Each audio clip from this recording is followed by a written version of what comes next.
Buddy rolls, heat 2. Favourite in the 2, Dandy Jack. All set. Racing. Dandy Jack only fairly away. Got a check shortly after the start, but he's got that good early speed and rolls to the front round the first corner. Getting up on the inside was Miss Everdeen. Up there with it was Tap Out Scarlet.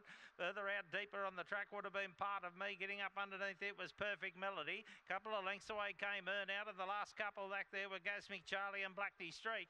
Up off the top corner and Dandy Jack about 4 in front coming to the corner. Running on Perfect Melody from a long way back, but Dandy Jack in front will hang on to win. Beat Perfect Melody. Third will go to Part of Me.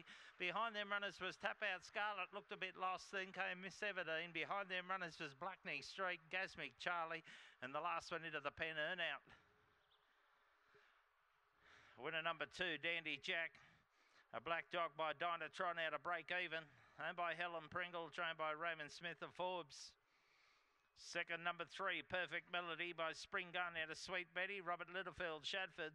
And third of the 8, Part of Me, Path to Power, Graceful Jewel, Shannon Kirby, Spring Terrace. 2, 3, 8 and 5, the numbers. 1.5 by 2 1/4, 30-34 the time.